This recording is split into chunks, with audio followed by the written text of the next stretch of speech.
안녕하십니까. 예민수의 경제토크입니다. 오늘은 KR리서치 김대준 대표님 오셨는데요. 장의 흐름이 어떻게 되는지 얘기를 나누겠습니다. 어서 오십시오. 네, 안녕하십니까. 반도체 얘기를 할 텐데 반도체가 뭐 조정받아도 시장의 주도주의는 맞죠, 그죠? 맞습니다. 그래도 이제 어쨌든 매크로 변수를 좀 점검해야 되니까 네.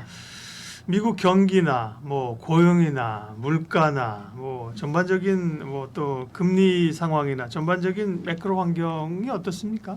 먼저 반도체가 움직이려면 네. 외국인 투자자가 매수를 해야 되고요. 그렇죠. 외국인 투자자가 매수를 하기 위해서는 주변 환경의 변화가 있어야 된다라고 생각을 합니다. 지금 시장에서 가장 큰 이슈라고 한다면 미국의 금리 인하 시점이 언제인지에 대한 부분입니다. 저는 개인적으로 판단을 할 때 6월 FOMC 회의에서 금리 인하할 가능성도 있다라고 저는 판단을 하고 그래요? 있거든요. 네. 소수 의견인데 왜냐면 이제 컨센 자체는 네. 6월은 완전히 거의 물 건너갔다는 쪽이 다수 의견이거든요. 네네. 이 다수 소수라는 거는 뭐 맞다 틀리가자가 아니라 네. 비율로 봤을 때 그렇다는 거죠. 그렇죠. 네네. 하지만 시장에서 네. 현직에 있는 딜러들 사이에서는 이러한 가능성에 대한 부분들이 어느 정도 인식이 되고 있습니다. 그 이유에 대해서 네. 설명을 드리게 되면 제가 준비한 그 기사 내용과 이 부분을 한번 체크하면서 설명을 드려보려고 합니다. 요 준비된 자료 내용을 보게 되면 네. 아주 중요한 포인트에서의 몇 가지 미국 지표가 지난주, 지지난주에 발표된 내용들이 있었습니다. 4월 14일에 발표한 PMI 지수가 굉장히 시장의 전환 포인트에서의 내용이었거든요. 이게 어떤 내용이냐면 어떻게 나왔죠? 산업 PMI는 뭐 위축되긴 했지만 요거는 그냥 넘어가도 되는 부분이고요. 네. 중요한 것은 이제 서비스 PMI입니다. 이게 서비스 PMI가 50 이하로 하락을 했거든요. 그러면 이제 고용이 감소한다는 거고 고용이 감소하는 건 그동안 임금 상승률에 의해서 고용이 과열되는 현상으로 금리를 인하 시점을 못 올리고 그렇죠. 못 내리고 있었거든요. 그런데 4월 14일 나왔던 이 서비스 PMI가 50 이하로 떨어지면서 급격하게 고용 지표가 강화되는 현상에서의 모습을 보여줬어요. 그리고 바로에 나왔던 실업률 그리고 비농 같은 경우에 또 위축되는 그리고 그렇죠. 실업률도 3.9%가 나오는 현상에서의 모습이 진행이 됐죠. 여기 하나 더. 미 재무부에서 지난 5월 2일에 발표한 내용이 있었습니다. 채권 바이백 한다는 내용의 발표가 있었어요. 5월 29일부터 7월 말까지 해서 9차례 200억 불에 대해서 바이백을 한다는 내용이었었거든요. 그런데 이걸 우리가 이제 많이 간과하는데 재무부가 채권 바이백을 한다는 것은 바이백이라는 게 뭐예요? 그러니까 되사 준다는 거거든요. 보통 되사 주면서 시중의 유동성을 뿌려준다는 거죠. 그렇죠. 금리 인하 효과하고 똑같습니다. 네네. 보통 그 미국 같은 경우는 중앙은행이 없기 때문에 재무부나 연준에서 이 관련된 내용을 진행하거든요. 그런데 중앙은행이 있는 우리나라, 일본 같은 경우는 보통 지준율 인하를 하죠. 금리 인하 전 단계에서 지준율 인하를 하고 그 다음에 금리 인하 코스로 가는 형태가 일반적인 수순입니다. 그런데 미국 같은 경우는 중앙은행이 없기 때문에 이제 채권 바이백을 한다는 것은 시장 유동성을 공급하는 거고 유동성을 공급한다는 건 조만간 금리를 인하한다는 시그널로 우리가 판단을 하고 있거든요. 그래서 미국에서의 그 지난 4월 24일부터 나온 PMI, 서비스 PMI, 고용 지표가 그동안 과열이었는데 식어가고 있는 상황에서의 흐름이고요.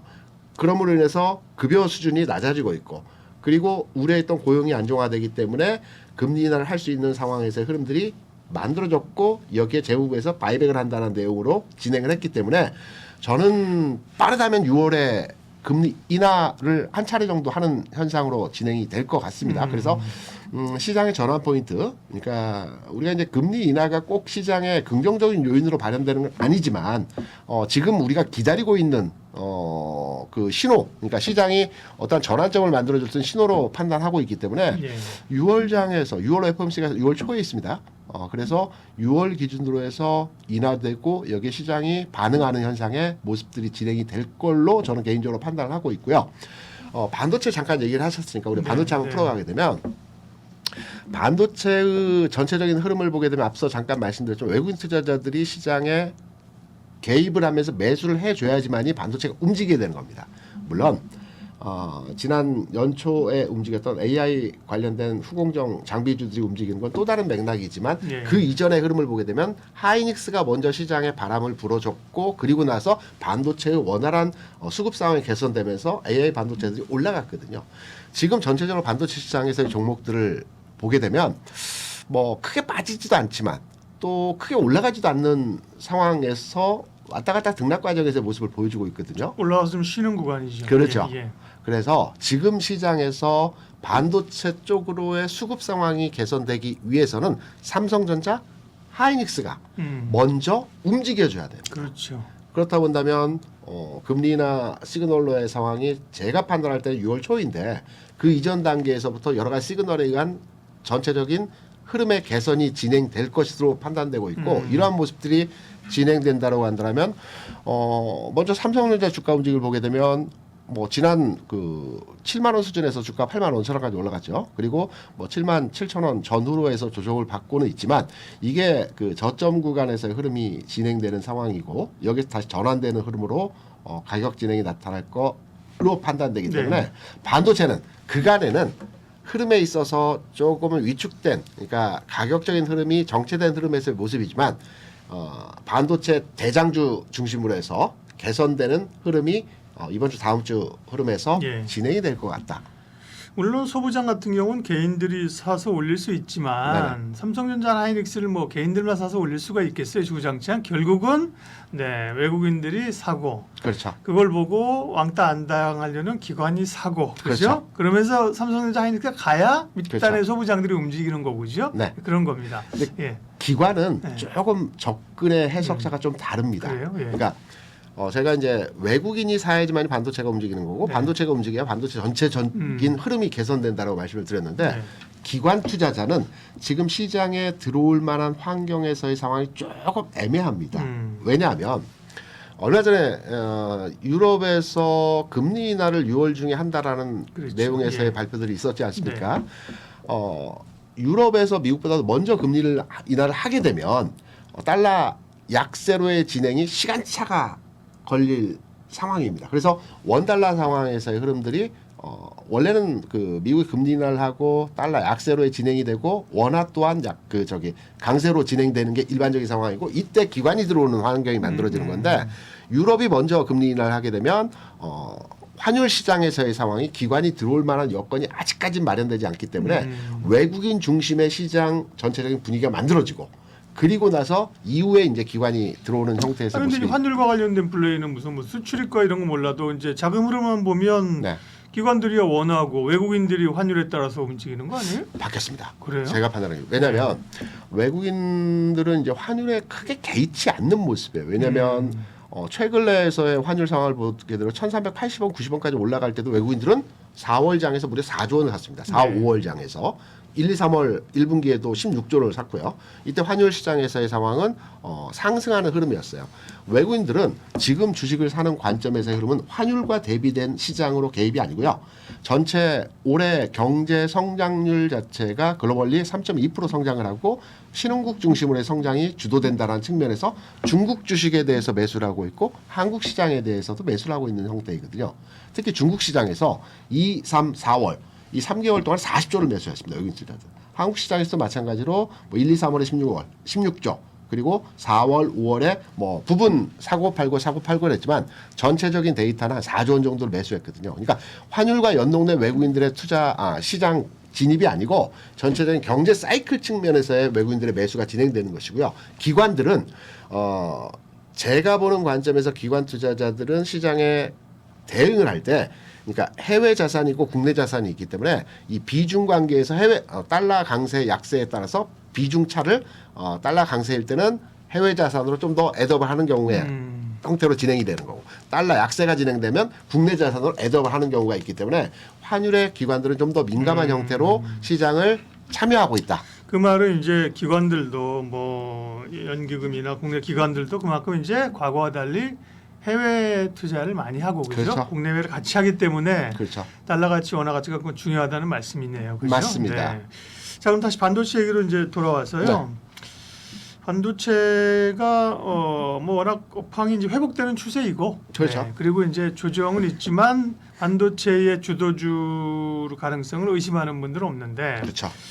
하이닉스와 한미반도체를 필두로 한 하이닉스의 패밀리들이 먼저 치고 올랐단 말이죠, 그죠? 그렇죠, 그렇죠. 그 다음에 이제 삼성전자가 그거를 좀 HBM도 하면서 키를 맞출 거로 생각하고 있는데 네. 이게 좀처럼 그죠? 삼성전자가 그 갭을 못 메우려고 하던 차에 또 엔비디아의 HBM3 납품권이 뭐 좀 제동이 걸렸다 네. 이런 얘기까지 지금 나오고 있어요. 삼성전자의 흐름은 어떻게?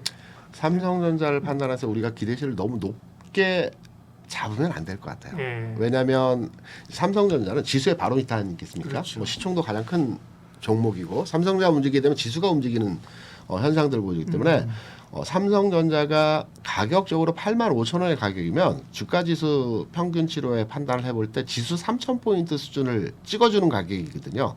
그래서 저는 시장에 대한 대응 자체는 이렇게 판단을 하시면 될 것 같습니다. 삼성전자는 일단 지수 3,000포인트를 찍어줬어요. 그러면 최근 조정받고 있는 것은 뭐 일시적인 현상에서 조정 과정이거든요.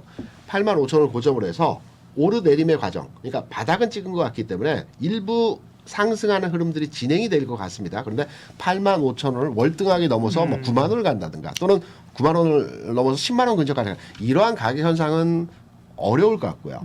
반면에 주가지수 측면에서 시장의 키 맞추기 현상이 진행될 것 같아요. 지금 삼성전자나 하이닉스는 지수 뭐 2,900, 3,000 근처의 가격 차를 보이는 현상에서의 지금 수준을 보여주고 있어요. 반면에 시총 2, 3, 4, 5, 6, 7, 8, 9, 10 종목들은 지수 측면에서 한 2,500포인트 수준도 안 되는 종목들이 많이 있거든요. 과거로의 시장을 이제 제 경험치를 통해서 말씀드리게 되면 네. 지수가 상방으로 턴오버했을 때 삼성전자 하이닉스가 먼저 끌어주고 나머지 종목들이 그 키 맞추기 현상에서의 지수 비중으로의 지점을 같이 만들어준다는 측면에서 판단해 보게 되면 반도체가 우호적인 건 맞습니다. 지금 조정받고 어느 정도의 반등의 흐름이 나타나는 건 맞겠지만 투자 관점으로 판단해 보게 된다라면 저는 삼성전자 하이닉스 반도체 중심으로 한 투자보다는 지금 후발주로의 진행이 되고 있는 뭐 LG전자라든가 삼성전기라든가 그리고 LG솔루션도 마찬가지겠죠. 이러한 아직 지수적 측면에서 2,500포인트 이하의 상황을 보여주고 있는 종목들에 대해서 투자 관점으로 접근이 오히려 더 필요한 흐름에서의 상황이기 때문에 반도체가 나쁘다는 것은 아니지만 우리가 탄력적인 그러니까 수익률 측면에서 시장을 바라볼 때는 반도체보다는 후발주 시총 아랫단에 있는 종목들로의 투자 측면에서의 접근이 더 효율적이지 않겠느냐 예. 이렇게 생각하고 있습니다. 반도체에 대해서 여쭤보려고 해서 반도체 좋다고 삼성전자는 좋다 그러시면 이제 소부장을 물어보려고 했는데 예. 반도체가 나쁘다는 게 아니고 네네. 그죠? 다만 지금 시점에서 그죠? 투자를 한다고 하면 반도체 사실 더 좋은 게 있으면 더 좋은 걸 사는 그렇죠, 거잖아요. 네, 그래서 항상 주식의 매수와 매도 때도 주식을 매도할 이유가 몇 가지 있는데 그 중에 그렇죠. 하나가 더 좋은 주식의 발견이거든요. 맞습니다. 네, 그런 측면에서는 반도체도 좋지만 반도체 갈 때 못 갔던 키를 맞출 수 있는 종목들로 네, 좀 사는 게 당분간은 좋겠다. 라고 말씀을 드리고 네, 그럼 반도체 내에서 그럼 과연 살 게 없느냐? 예. 아닙니다. 소부장 내에서 살 게 없느냐? 네. 있습니다. 우리가 이제 소부장 종목을 판단해 보게 되면 네. 보통 이제 한미 반도체 비롯해서 기타 최근에 강했던 종목 리노를 비롯해서 네. 많은 이제 반도체 소부장 종목들에 대해서 관심을 갖고 있어요. 반도체 경기가 좋아지면 반도체 살아나면 한미 반도체 사야지라고 많이들 생각하고 계시는데 패션이 바뀌었다고 봅니다. 왜냐하면 한미 반도체이든 리노 공업이든 소부장 단의 종목들은 어느 정도의 가격 차로의 상승이 진행이 돼 버렸어요. 그러니까 현재 절대적 가격에서의 가격 진행이 뭐 20만 원 수준까지 올라갔기 때문에 가격적 부담률이 있습니다. 그렇다 본다면 새로운 종목에 대한 찾아가는 과정에서의 접근이 필요하다라고 저는 생각을 하고 있거든요. 그래서 제가 소부장 내에서 관심을 한번 가져볼 만한 종목을 한번 추천을 한번 드리려고 합니다. 어떤 종목에 대해서 우리가 이제 소부장 그러니까 단에서 그 안에서도 못 올랐던 아까 우리가 전체적으로 봤을 때 시장 전체적으로 반도체와 어떻게 보면 비반도체 그죠? 그럼 비반도체 쪽이 좀 갭을 메울 거라고 하셨잖아요. 그렇죠. 지금 반도체 안에서도 이미 주가가 선반에서 오른 게 있고 그 안에서 못 오른 게 있다는 그런 논지인가요? 맞습니다. 예, 예. 그런 논점에서 예. 지금 못 오른 종목에 대한 투자 관점으로 진행을 하셔야 될 것 같고요. 네. 그런 맥락에서 본다면 큰 테두리 안에서는 소재주가 괜찮을 것 같고요. 뭐 소재주 내에서는 뭐 동진세미컴, 솔브라인, 한국케미칼 같은 종목들이 소재단에서 전공정단에서의 흐름으로 가는 유무로 판단하고요. 네. 그리고 이제 좀 작은 종목 내에서 판단을 해보게 되면 우리가 이제 후공정단의 한미반도체 같은 종목들도 뭐 AI 반도체와 결합해서 주가 상승했다라고 판단하고 해석을 하지만 저는 그보다는 한미반도체 영업이익률을 한번 보게 되면 한 40% 정도 됩니다. 그러니까 굉장히 고 부가가치 상품을 생산 판매하는 회사이죠. 리노공도 마찬가지로 영업이익률이 40% 육박하는 상황을 보여줍니다. 그만큼 회사 자체에서 만드는 생산품이 이제 부가가치가 높다라는 측면이거든요. 그러면 우리가 반도체 종목 독점력이 있는 거죠. 그렇죠. 독점적이라고 예, 예. 봐야 되겠죠. 그렇다고 본다면 이런 그 영업이익률 단이 높은 종목 내에서 아직 움직이지 않았던 종목들이 있어요. HPSP 이런 거 영업이익률 대박이잖아요. 그렇죠. 예.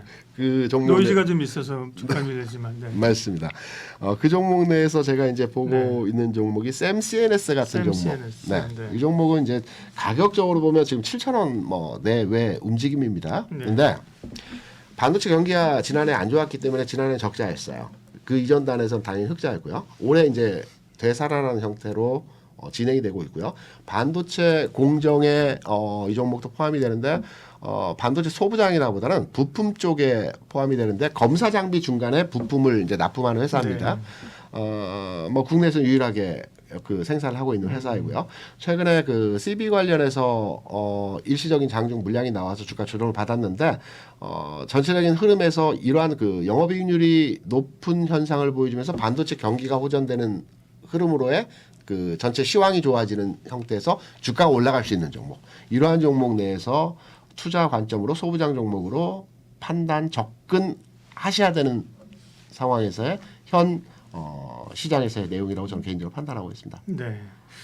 소부장 가운데서도 들어오른 종목들 샘CNS. 네네. 네. 많이 올라간 종목은 전체 시황이 좋아지고 반도체 경기가 살아난다는 분위기에서 올라가긴 하겠지만 그 탄력도 측면에서 고가를 돌파하고 이전과 같은 아주 강한 상승의 흐름이 진행되기보다는 조금은 흐름이 정체되는 과정에서의 흐름이 나타날 가능성이 높아요. 왜냐하면 많이 물려 있거든요. 그러면 우리가 이제 보통 통상적으로 생각할 때 20만 원까지 주가 올라왔어요. 5만 원, 6만 원, 7만 원에서. 그렇다고 한다면 새로운 돈이 들어와서 그 20만 원의 가격을 계속 25만 원, 30만 원 끌어올리는 유동성이 공급돼야 되거든요. 그런데 그 유동성이 그 높은 가격의 종목에 튀어대기는 시장에서 그렇게 원활치는 만은 않을 것이다라는 게 제가 보는 관점에서 반도체 전체 분위기입니다. 그런 관점에서 샘CNS 말고 또 있을까요? 한 종목만 딱 그냥 언급하기에는 좀 그런데? 저는 이제 솔브레인에 네네. 대해서 아까 소재 정우정 쪽. 네네. 단에서 말씀을 드렸는데 어차피 지금 반도체 경기가 좋아진다는 것은 AI 반도체 AI 반도체 산업이 좋아진다는 게 아니고 낸드나 그 저기 비메모리 쪽 관련해서 메모리 반도체와 낸드 쪽 이쪽이 좋아진다는 거거든요. 네. 그러면 전체 전공정 단에서의 수요가 늘어나는 형상에서의 모습이 나타나기 때문에 소재주에 대한 흐름의 그 주가 개선이 나타나겠죠. 그래서 소재주와 좀 전에 말씀드린 아직 안 오른 반도체 종목 내에서의 흐름으로 우리가 두 가닥으로 시장을 접근해 보자 이렇게 생각을 하고 있습니다. 그 키 맞추기 차원에서 네. 근데 마지막으로 좀 디스하는 질문 하나만 드리고 네네. 마무리하면 네. 아니 잘 갈 때는 주도주 제일 센 놈을 가는 게 맞는 거 아니에요? 못 오른 거 못난이보다? 아직 주도주가 나오지 않았기 때문에. 아 그래요? 네, 주도주가 나오지 않았기 때문에 네. 선별적으로 종목을 찾아야 되는데 주도주가 나오게 되면 그 주도를 찾아야 되는데 제가 보는 관점으로 주도주는 이쪽에서 나올 것 같다라는 측면이죠. 네. 그래서 관련해서 소재주와 뭐 못 오른 종목에 대한 투자 관점에서 접근이 필요하다 이렇게 생각합니다. 네. 대전지가 올라와줘야 되는데 생각만큼은 올라오지 않아요. 바닥을 잡는 것 같으면서 올라가려면 못 가고 그다음 실적 발표 시즌을 나오면서 실적을 확인해드리면 역시나 안 좋고 그렇죠. 네. 뭐 테슬라도 뭐 외부 뽕도 그렇고 네 여전히 좀 부진해요. 일부 뭐 저기 방송하는 오늘 같은 경우는 또 2차전지 좀 강하던데 네네. 2차전지의 흐름을 기본적으로 좋게 보신다고요? 좋게 봅니다. 그러니까 좋게 본다는 게 네. 지금부터 주가가 급격하게 상승을 보인다라는 관점이 아니고요. 주가 바닥 찍었다라는 거죠. 그러니까 바닥을 찍고 점진적인 상승의 흐름이 나타날 가능성이 크다라는 관점으로 이 자리에 대해서 긍정적으로 판단하고 있습니다. 바닥을 찍었고 점진적 상승이 나타날 것 같다. 네. 그러면 근거를 좀 들어주셔야죠. 근거를 말씀드리면 여러 가지 관점에서 근거가 있는데요. 첫 번째는 제가 펀더멘탈은 이후에 말씀드리고요. 네. 테크니컬하게 이제 주가 예. 관련된 흐름의 내용으로 한번 설명을 드리면서 네. 말씀을 드려보겠습니다. 우리가 통상 바닥을 찍는 과정에서의 주가 형태는 두 가지 관점이 있거든요. 그러니까 바닥점에서 주가가 위아래 구간으로 많이 흔들어주는 과정을 보이는 종목들이 있어요. 우리가 이때 손바뀜이 나타난다라고 많이 얘기를 하죠. 왜냐하면 심리적으로 판단해보게 될 때 어제 주가가 5% 올랐는데 오늘 주가는 다시 5% 빠졌어요. 그리고 내일 주가도 다시 3% 정도 올랐어요. 그러면 어제 그제 가격을 판단해 보니까 여기서 팔고 여기 사면 뭐 단기 뭐 차익도 이뤄낼 수 있고 그동안 너무 마음고생이 심했기 때문에 이 정도 올라와줬을 때 팔자 손절하자라고 해서 보통 통상적으로 주가가 바닥을 찍을 때 위아래 구간에서의 가격 차를 많이 줍니다. 이게 심리적으로 멘탈을 흔들어 버리는 내용이거든요. 그리고 두 번째의 바닥을 찍는 과정은 지리한 과정을 보여주는 겁니다. 그러니까 시장 상황에서의 전체적인 분위기가 다른 종목들이 막 가고 있어요. 근데 내가 가진 업종의 종목은 옆으로 쭉 기어버립니다. 이전에는 주가가 빠질 때는 계속 그냥 빠질 때는 그냥 빠지는가 보다. 지수가 빠지니까 다른 종목도 빠지고 내가 가진 섹터도 빠지는가 보다라고 했는데 전체 시장의 분위기가 나쁘지 않는 형태로 변했고 다른 종목들은 뭐 나름 잘 가고 있는데 내 종목은 올라도 1%, 빠져도 0.5%. 계속 기어. 예. 네, 옆으로 기어버립니다. 그러면 심리적으로 괜히 흔들리거든요. 어차피 못 가는 거 이거 손절하고 옮겨 탈까? 그렇죠. 내 종목 내에서 매매를 하는 게 아니로 그래서 두 가지 측면에서 바닥에서 많이 흔들어 버리든가 아니면 기간으로 옆으로 누워 버리든가 이런 형태가 보통 바닥점에서 나타나는 일반적 징후의 상황이라고 저는 판단을 하거든요. 그러면 다시 제가 아까 펀드멘탈은 이후에 말씀드리고 기술적 측면으로 말씀을 드린다고 설명을 드렸는데 제가 준비한 그림을 한번 같이 보시면서 지금 이게 바닥인지 아닌지 한번 우리 같이 한번 의견을 분석을 해보시죠. 분석을 해보시기 바랍니다. 제가 준비한 그림을 같이 보시게 되면 상단에 있는 종목은 삼성전자입니다. 네. 지금 시점은 아니고요. 20년도 96,800원 고점을 찍고 쭉 빠지면서 굉장히 흔들림. 그러니까 96,800원의 고점을 찍었는데 5만 원 수준까지 주가 빠지는 과정에서 지난하게 주가가 하락을 했고 바닥점에서의 흐름이 만들어지는 지점입니다. 네. 이게 이제 5만 1,000원 수준, 2,000원 수준에서 바닥 찍고 지금의 가격까지 올라온 거죠. 계속해서 저점을 높여가면서 올라갔습니다. 이 과정, 그러니까 여기서 보시면 아시겠지만 통상적으로 주가가 이제 바닥 찍을 때 3중 바닥을 찍는 게 일반적 현상이거든요. 2중 바닥이 아니고 3중 바닥을 찍어야 합니다. 삼성은 이중 바닥보다 더 신뢰가 있다. 3중 바닥. 그렇죠. 그래서 삼성전자도 이 당시에 22년도 5월부터 무려 이제 연말까지 해서 한 6, 7개월 동안은 오르내림의 과정을 거치면서 계속해서 주가가 움직이지 않는 크게 빠지지도 않고 올라가도 그 자리이고 박스권 내에서 움직임이 진행이 되고 나서 고점을 돌파하는 흐름이 나타났고 지금의 가격까지 쭉 올라온 겁니다. 삼성전자 이렇게 바닥을 찍었거든요. 삼중 바닥이고 약간 역헤드앤 숄더처럼 보이기도 해요. 네, 역헤드 숄더형의 모습의 바닥을 찍었죠. 이런 형태가 나왔고 최근에 이제 그 셀사 중에서 주가의 움직임이 비교적 그 움직임 좋은 종목이라고 판단한다면 저는 SI를 보고 있습니다. 뭐 지난 3월에 인터배터리 행사에서 SI요? SDI, 네, 삼성 네, SDI. 삼성 SDI. 네. 네. 지난 3월 인터배터리 행사에서 뭐 여러 가지 좋은 그 정말 비전 그렇죠. 제시를 실적도 제일 선방했어요. 네, 그렇습니다. 네. SDI 같은 경우는 뭐 2차 전지 관련해서 생산 뭐 여러 가지 활동도 하지만 그 삼성 휴대폰에 들어가는 배터리도 생산을 하고 있기 때문에 안정적인 매출처를 가지고 있다라는 측면에 강점이 있거든요. 여기에 이제 뭐 전고체라든가 LFP라든가 여러 가지 재료적 가치도 포함을 하고 있기 때문에 앞으로의 시장에서 셀사 내에서 가장 탄력적인 움직임의 주도주가 될 종목은 저는 삼성 SDI라고 판단을 하고 있어요. 그러면 삼성 SDI 최근 내에서의 주가 상황에서의 진행 과정을 한번 판단해 보도록 하겠습니다. 뭐 비슷한 맥락인지는 모르지만 삼성전자와 같이 고점을 일반적으로 찍었습니다. 그리고 계속해서 주가가 빠졌죠. 그리고 최근에 그러니까 올 연초부터 해서의 주가는 바닥점 찍고 나서 오르면 빠지고 오르면 밀리고 이런 형태에서의 모습이 계속 진행되고 있습니다. 3중 바닥형은 위에서 보는 삼성전자의 역회된 숄더형의 패턴이 있고요. 네. 그리고 저점을 높여주는 3중 바닥형의 모습도 있습니다.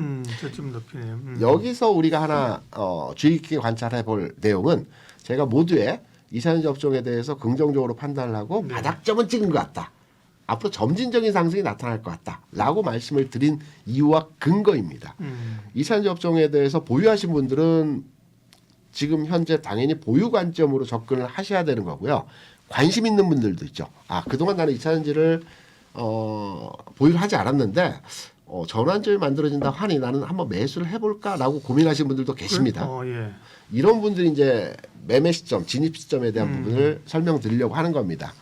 앞서 삼성전자가 바닥을 찍고 상승의 전환이 나타났던 것이 바닥점에서 지난하게 등락의 과정을 보여준 이후에 고점을 돌파하는 이 부근에서의 가격이거든요.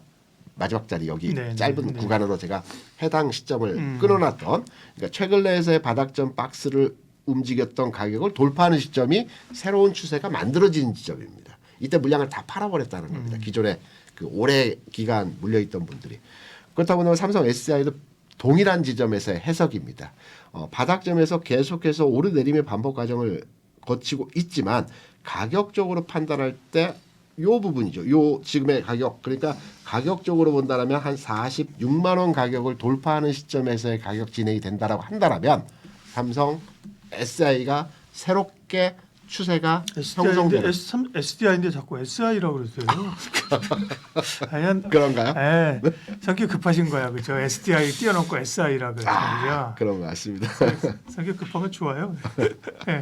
근데 주식 투자하면서 성격이 급하면 안 되더라고요. 맞아요. 여유가 있어야 됩니다. 네. 급하면 잘못된 판단을 많이 하게 돼서. 그래서 삼성 SDI가 첫 번째 관점은 기술적 측면에서 볼 때 네. 여기 제가 이제 자세한 내용은 설명드렸지만 고점 대비해서 50% 정도 수준의 하락이 나타났고요. 대형주 내에서. 그리고 바닥권 찍어가는 과정에서 최근 삼중 바닥형의 모습을 보여주고 있고요. 그리고 고점 돌파 유무를 확인해서 네. 진입 시점을 판단하면 된다. 왜? 과거에 삼성전자도 그랬고 대형주 내에서의 흐름이 개선될 때의 현상들이 이러한 모습을 대체적으로 보였다는 점을 판단해서 46만 원의 가격을 삼성 SDI가 돌파하는 지점에서 새롭게 추세대가 형성되는 가능성이 있다라는 측면으로 최근에 주가 상황에서의 모습들이 상당히 긍정적입니다. 네. 하락보다는 좀 상승이 탄력적인 움직임이 좀 가벼워지는 현상에서의 모습들이 나타나기 때문에 우리가 주의 깊게 판단해서 해당 종목에 대한 접근을 하셔야 된다고 저는 생각을 하고 있습니다. 기술적으로는 그렇고요. 네. 다음 이제 뭐 이제 기술적으로만 볼 수 없으니까 네. 기술적으로 이제 보조해서 봐야겠지만 네. 펀더멘탈 측면에서 보면 네. 캐즘 얘기를 많이 하잖아요. 그렇죠. 네. 그런 측면에서는 어떻게 보세요? 어느 정도를 좀 그런 구간이 지나가는 때가 언제일까요? 그 이전 단계에서 우리가 2차전지 업황에 대해서 안 좋다라고 많이 생각과 말씀들 하시잖아요. 네. 근데 LG에너지 솔루션이 국내에서 2차전지 업종 내에서 가장 선도이고 가장 큰 회사이기 때문에 매출적 측면에서의 상황을 보게 되면 지난 4분기가 다소 위축된 상황이었지만 최근 내에서 3년 동안의 매출 구조 측면에서 그렇게 줄지 않았어요. 매출은 그대로 유지되는 상황에서의 흐름들이 진행됐습니다. 반면에 이제 그 이익단에서의 네. 상황이 뭐 판가 인하라든가 뭐 이러한 그 이익치 개선이 나타나지 못하는 상황에서 이익이 줄었기 때문에 환경에서 주가가 하락하는 요인이 나타났던 요인이었고 전체적으로 2차 전지 업황에 대한 전체 시황과는 지금 나쁜 상황은 아니라고 저는 개인적으로 판단을 하고 있고요. 그리고 이제 한 발 더 들어가서 그 최근에 외국인 투자자들이 2차 전지 업종 내 종목에 4월 말부터 해서 5월 들어서 계속 매수를 하고 있습니다. 대표적인 종목인 그 LG에너지 솔루션 그리고 삼성 SDI에 대해서 5월 들어서 외국인 투자자들의 순매수 기조가 계속 연속적으로 진행이 되고 있거든요. 이러한 부분에 있어서 2차 전지 업종의 업황이 개선될 수 있다는 내용으로 판단하는 근거의 내용의 첫 번째고요. 두 번째는 뭐 시황이나 뉴스에 많이 나오긴 하지만 원자재 가격의 일부 상승이죠. 저는 개인적으로 원자재 가격이 상승했다라고 해서 2차 전지 업황이 좋아진다고 생각하지는 않지만 전체적으로 시황관을 이제 해석을 할 때 니켈 가격 그다음에 그 리튬 가격 같은 경우에도 연초 대비해서 한 30% 20% 정도 20-30% 정도 올라왔어요. 물론 지난해 고점 대비하면 아직도 가격의 그 흐름 자체가 좀 더딘 건 사실입니다. 하지만 연초 대비해서 가격이 한 20-30% 올라왔다는 것은 바닥은 찍었다라는 점으로도 해석이 되는 부분에서의 상황이거든요. 그래서 전체적으로 2차 전지 업종은 바닥을 찍어가는 과정에서의 상황이 맞다라고 저는 개인적으로 판단하고 있고요. 여기에 이제 또 하나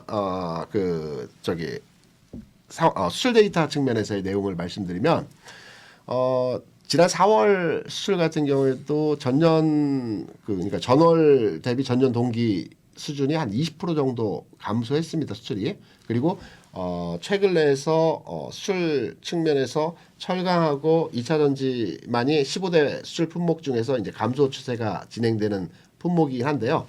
여기서 크진 않지만 수출 데이터 측면에서 그 마이너스 폭이 감소하고 있습니다. 지난 3월에 수출이 마이너스 25% 감소율이었거든요. 근데 4월의 수출폭은 마이너스 20%로 이 수출의 감소폭이 조금씩 줄어들고 있다라는 측면. 그래서 이러한 이제 세 가지 측면에서 펀드멘탈 측면에서의 내용으로 판단할 때 외국인이 매수하고 있고 5월 들어서 적극적으로 그리고 원자재 가격의 상승의 흐름이 나타나고 있고 그리고 수출 측면에서 아주 눈에 띄는 현상에서 수출 감소율은 아니지만 그러니까 부분적으로 3월, 4월 데이터 측면에서 수출이 부분 감소하고 있다. 그러니까 수출이 감소한다는 것보다도 수출 감소율 자체가 줄어들고 있다. 이런 내용을 기반으로 해서 2차전지 전체 종목이 전환할 수 있는 네. 환경이 마련되고 있다라고 저는 개인적으로 생각을 합니다. 네. 그러면 이제 마지막으로 2차 전지를 바닥을 찍었다. 네. 점진적 상승을 전망하신다면 네네. 그 가운데서 또 누가 주인공이 될 것이냐. 이전에는 뭐 작년에 올 때는 뭐 단연 에코프로 그렇죠. BM이 에코프로 브라더스와 함께 뭐 양극재들이었잖아요. 그죠? 네. 최근에는 대체적으로 아까 말씀하신 삼성 SDI 정도 그죠? 네네. 올라오고 뭐 엔캔 같은 경우에 사실 워낙 좀 수급 상황으로 그죠? 네, 다른 뜬금없이 각도에서. 다른 네. 각도이고 2차 전지의 어떤 업황 회복으로 봤을 때는 그러면 좀 집중을 해야 될 쪽은 어디입니까? 셀사는 아까 말씀드렸죠. 네네. 삼성 SDI가 가장 빠르게 그리고 어떤 그 주도주 성격으로 이제 움직이는 형태가 될 것 같고요.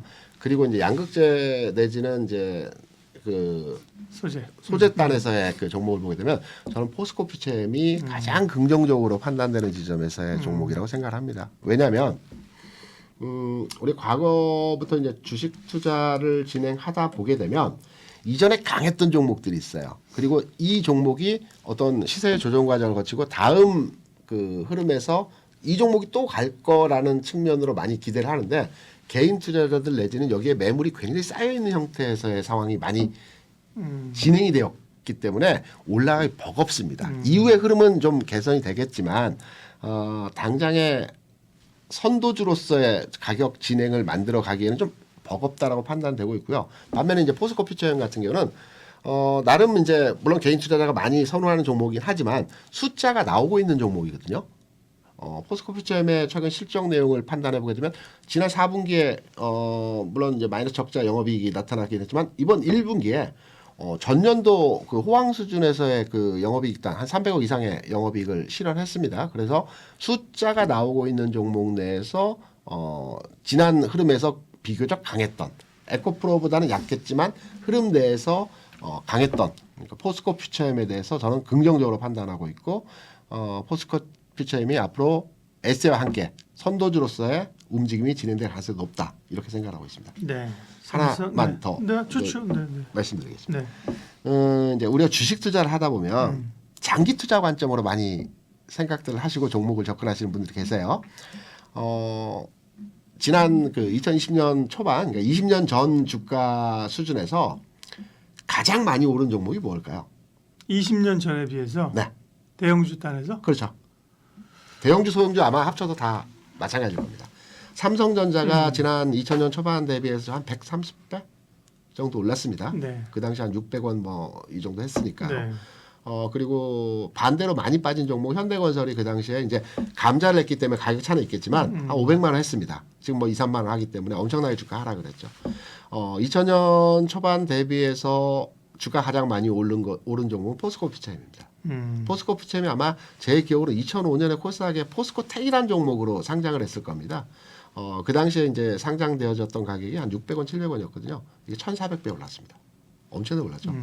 그래서 과거 주가 흐름 내에서도 굉장히 탄력을 보였던 종목인 만큼 뭐 여러 가지 각도에서 지금 현재 시점에서 새롭게 2차전지 양극재 내에서의 소재단 종목들이 움직인다라고 판단했을 때 포스코 퓨처엠 다시 움직임에서의 개선되는 상황이 나타나지 않을까 이렇게 판단되고 있고 전체적으로 정리를 해보게 되면 2차 전지는 바닥을 찍은 것 같습니다. 네. 그리고 전체 흐름에서의 개선이 나타나는 모습에서 진행이 되고 있고 이 바닥 시그널에서 상승으로 전환되는 시그널은 삼성 SDI가 46만 원을 돌파하는 시점에서 전체적인 분위기가 만들어질 것 같고 양극재단에서 관심을 가져볼 만한 종목은 포스코 퓨처엠에 대한 긍정적인 시그널로의 대응이 가능하다 이렇게 생각하고 있습니다. 중국 경기가 뭐 정말 안 좋다가 그죠? 네. 중국 경기 안 좋고 지수 막 바닥으로 내려꽂고 상하이 뭐 홍콩 항생 지수 뭐 문 닫을 것 같이 할 때 네. 이제 중국 좀 봐야 된다는 분들이 있었거든요. 그렇죠. 예, 한두 달 전, 뭐 두세 달 전에 네. 최근에 주가로 보면 중화권 증시도 많이 올라왔어요. 많이 올랐습니다. 네.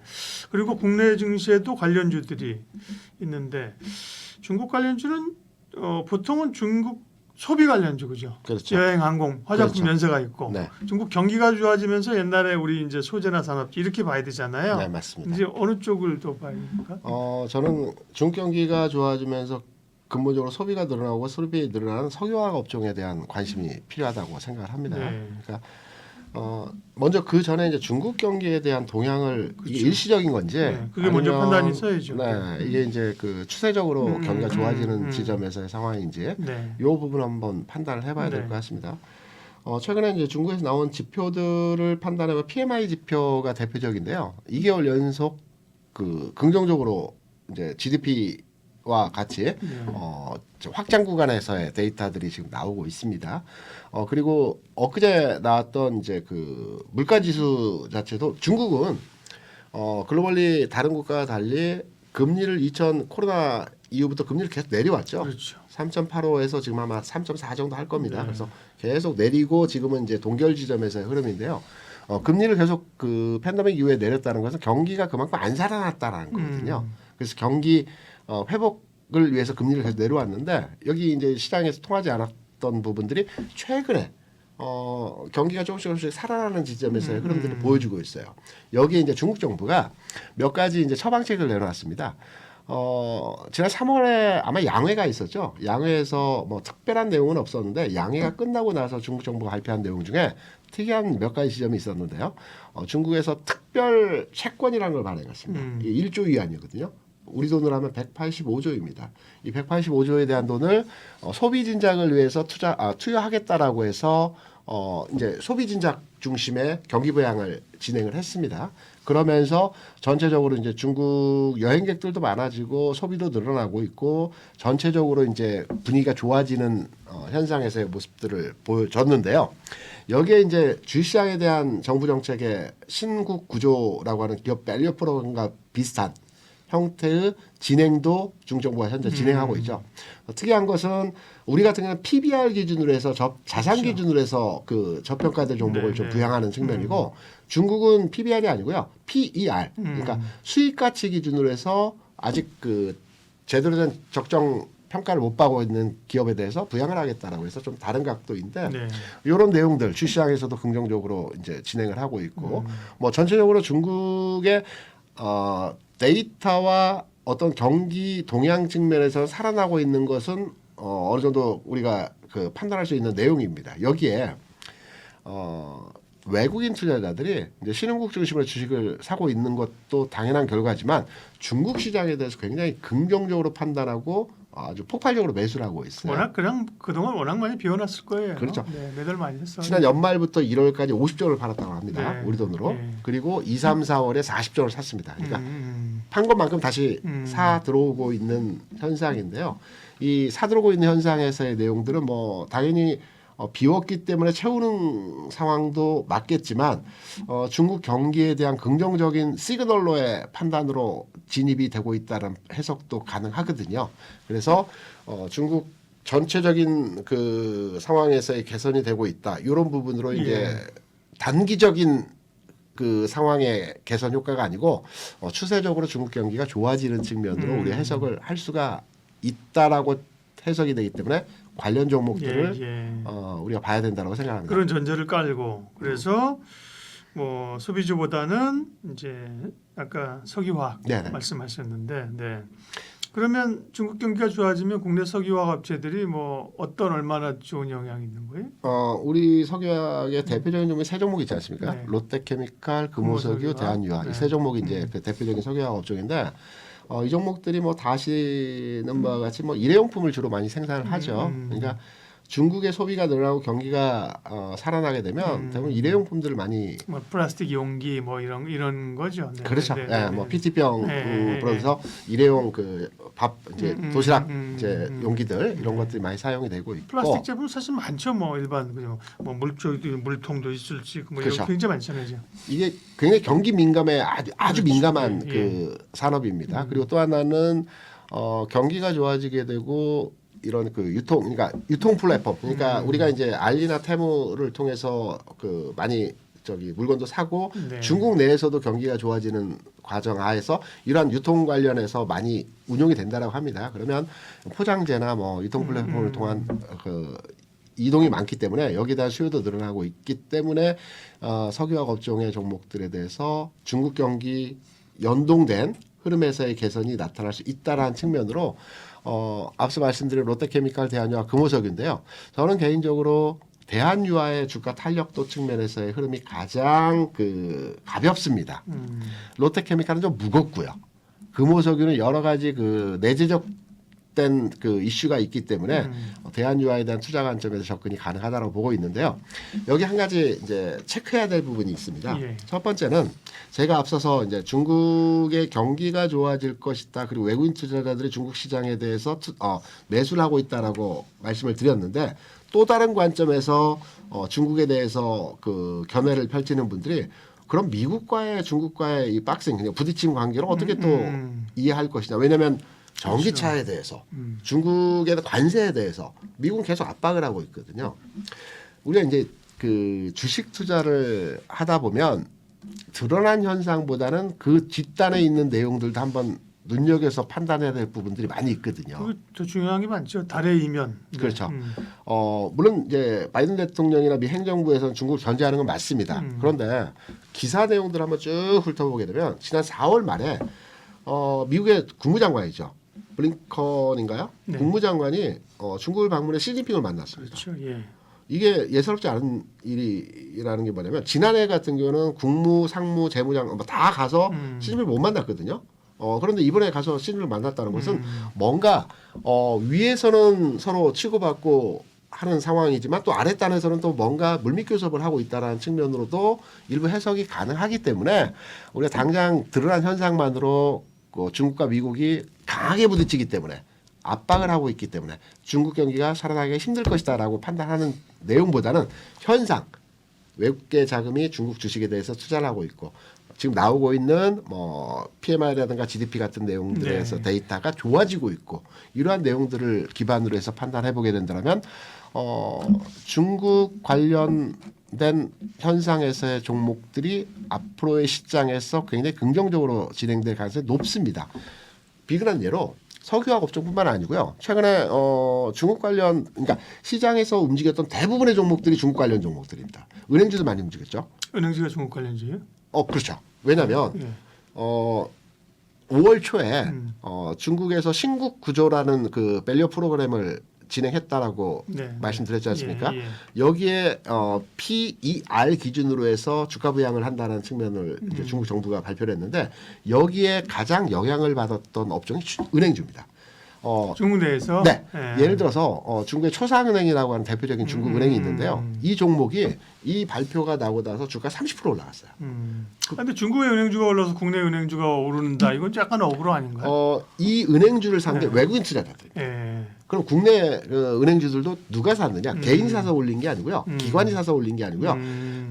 은행주에 대해서 금융주에 대해서 대부분 외국인들이 사서 주가 올라갔거든요. 글로벌리 수급으로 보면 은행주 오른 게 그런 아시아의 은행주에 대한 뭐 일본도 포함해서 이런 그렇게 말씀을 또 해석을 하니까 듣고 보니 그렇죠. 수긍이 가네. 네. 그리고 일본 같은 경우에도 22년 4월부터 밸류 프로그램을 작동해서 가장 많이 오른 종목이 미쓰비시 은행이 2배 반 올랐습니다. 네.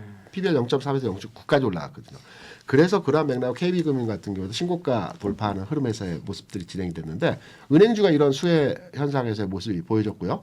여기 조선주도 마찬가지고요. 왜냐하면 중국 경기가 좋아진다는 건 세계의 공장이 가동된다는 얘기고 물류 이동이 많다는 얘기고 여기에 따라서 조선주가 움직인 것도 중국 관련주라고 저는 개인적으로 생각을 하고 있고요. 여기 비롯해서 여러 가지 이제 중국 관련된 여행주, 화장품 관련주들, 등등등의 종목들, 게임주도 최근에 움직임이 그렇죠. 중국과 연동된 흐름으로의 진행이 되고 있다라고 해석이 가능한 부분이거든요. 중국에서 아직 판호가 개방되지는 않았지만 이런 부분에 기대치가 있는 거고 이러한 내용으로 중국의 전체적인 흐름에서의 개선되는 상황이 국내 증시에 영향을 아주 지대하게 미칠 거로 판단을 하고 있습니다. 그래서 저는 그 내에서도 저평가되어진 그 종목 대한유화 비롯해서 석유화학 대한유화의 PBR이 지금 0.3 정도 되거든요. 물론 최근 2개년 동안 적자였습니다. 영업이익이. 근데 중요한 것은 2년 전 적자 규모 대비 지난해 적자 규모는 이제 그 1,000억 미만으로 줄었고요. 올해는 흑자로 시연되는 현상들이 진행될 것이라는 게 업계 일반적인 의견들입니다. 그리고 2, 4분기에는 이제 실적 개선치가 아주 두드러지게 나타날 것으로 판단되는 측면에서의 접근 그 해석들이 많기 때문에 석유화학은 지난 한 3년 동안 주가 계속해서 하락을 했고요. 최근 한 6, 7개월 동안 바닥을 기는 모습에서의 상황이 진행됐고요. 이제 막 태동되면서 주가 움직이는 현상에서의 모습이 진행되고 있기 때문에 가격적으로 부담이 없고요. 또 전체적인 시장에서의 분위기 측면에서 또 관심을 가져볼 만한 섹터이다. 그래서 다른 중국 관련주들이 어느 정도 올랐다고 한다면 석유화학 업종 내에서의 종목들은 앞으로 움직일 가능성이 크다라는 측면에서 이번 시장에서 우리가 눈여겨봐야 되는 섹터이다라고 생각하고 있습니다. 중국의 경기 회복 관련된 섹터가 많은데요. 예. 그 중에서 특별히 조금 석유화학 쪽에 그리고 대한유화 맞습니다. 조금 가벼운 기업으로 말씀하셨고요. 네. 원전주도 좀 얘기하죠. 네. 원전은 AI에 따른 전력 수요 급증 그러면서 전력 관련주 이런 것들이 이제 전력이 필요하면 원전도 필요하지 않 이런 얘기 살짝 나왔었습니다, 그죠? 네. 전력 수요를 이제 그쪽으로도 연결시켜서 많이 근데 하죠. 그렇다고 해서 원전주가 막 전선의 전력주처럼 좀 팍팍한 건 또 아니지 않나요? 그렇죠. 예, 원전주 말씀하시는 이유는 뭐예요? 원전주를 판단하는 근거로서의 내용은 수주입니다. 수주. 그러니까 수주 이슈가 나타날 때 원전주가 그 기존의 주가 많이 움직였거든요. 최근에 이제 체코, 불가리아 수주 얘기가 나오지 않습니까? 제가 그래서 그 최근 한 2년 동안의 원전 수주 관련해서 어느 정도의 수주 가능성에 대한 규모가 있는지를 한번 조사를 해봤습니다. 중동 쪽에 사우디하고 이집트 쪽에 수주 가능 물량이 한 50조입니다. 수주했다는 것이 아니고 수주 가능성이 있는 그러니까 발주한 국가의 그 규모가 한 50조 정도 되고요. 유럽 쪽에서는 불가리아, 체코, 영국도 이제 진행하는 상황이고요. 이게 한 40조 정도 됩니다. 그러니까 토탈 그 원전 현재 수주 가능성 될 수 있는 규모가 90조 정도의 시장이거든요. 어마어마한 시장이죠. 그래서 이제 비교 대상 업종을 영업이익률이 원전은 그렇게 높지가 않거든요. 한 5% 내외입니다. 조선하고 방산도 영업이익률 한 5% 내외입니다.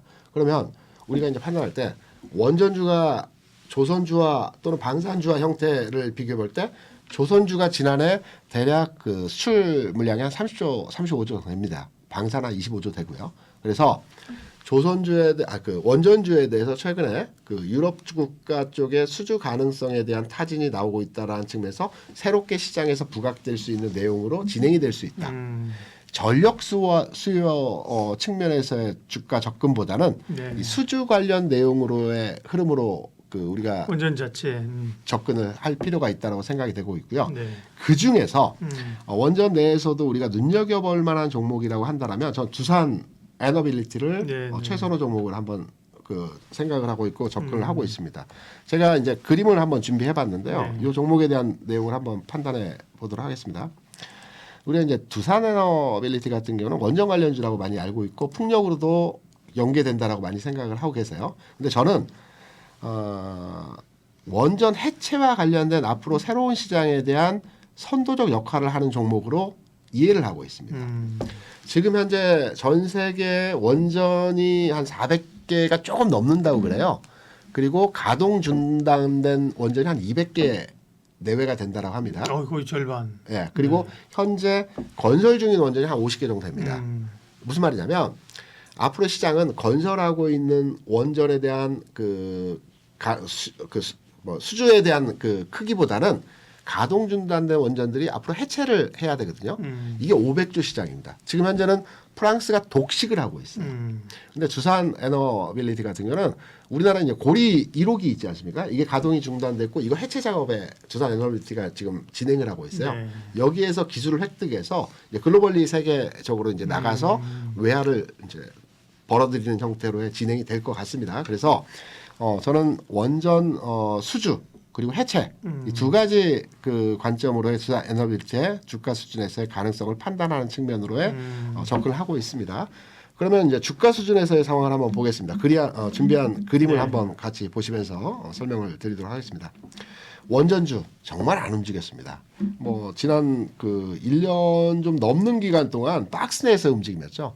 그러니까 22년도, 21년도에는 그 정책주 성향에서 그러니까 대선이 있었고 대선 이후에 원전주에 대한 기대감에 의해서 주가가 뭐 굉장히 크게 상승했죠. 그리고 나서 중동 수주 가능성들이 얘기가 나오면서 여러 차례 등락 과정을 보여줬습니다. 그런 이후에 최근 1년 동안 박스 내에서 지난하게 움직였거든요. 이러한 과정에서의 주가 흐름에서의 상황이 이제 마무리 단계에서 박스 돌파할 가능성이 있다라는 측면으로 해석이 되고 있습니다. 네. 이 박스 돌파에 대한 해석 지점은 앞서 말씀드린 몇 가지 포인트의 내용들이죠. 유럽 쪽의 수주 그리고 해체와 관련된 가능성 부분들 이런 내용들이 시장에서 부각이 될 가능성이 크고요. 두산 에너빌리 같은 경우에는 18,500원 이 박스를 돌파하게 된다라면 예. 새로운 추세대에서의 새로운 가격의 진행이 나타날 가능성이 크기 때문에 원전주 우리가 지금 현재 시장에서 대부분 투자자들이 이렇게 얘기를 합니다. 요즘 시장 지수는 안 빠지고 시장이 나쁜 것 같지는 않은데 수익이 잘 안 나. 그러니까 왜냐하면 특정 종목이 한번 강했다가 뭐 하루 이틀 쉬고 또 다른 쪽에서 강했다가 쉬고 이런 과정에서 그 종목을 따라가게 되면 또 고점에 물리는 형태들이 나타나기 때문에 그리고 고점을 돌파하는 흐름에서의 가격 진행이 나타나는 업종이 그렇게 많지가 않기 때문에 매매하기가 참 어렵다라고 합니다. 수익이 나기 어렵다라고 합니다. 그런 맥락에서 본다면 다음 장을 기대하면서 새로운 그 섹터, 새로운 테마가 만들어지는 관점으로 판단해 보게 될 때 저는 원전 섹터도 한번 지금 봐야 된다라는 네. 측면에서 두산 에너빌리티 그리고 우진엔텍 같은 경우에 또 관심권에 두고 해당 종목에 대한 판단을 하고 있습니다. 네. 두산 에너빌리티 얘기하시려고 원전 얘기하셨구나. 네, 맞습니다. 그러니까 원전 관련주가 꽤 있잖아 있는데 사실 그렇게 뭐 탄력 있게 가는 건 아닌데 기본적으로는 수주 가능성 그다음에 새로운 얘기네. 원전도 원전 새로운 건설 수요 수주도 있지만 해체에 관한 모멘텀들이 앞으로 계속 일어날 것이다. 그렇죠? 네, 그 수요가 네. 굉장히 클 것으로 판단하고 있죠. 핵심이 두산 에너빌리티가 있다는 얘기입니다. 네. 네. KR 리서치 김대준 대표님 함께했습니다. 고맙습니다. 맞습니다.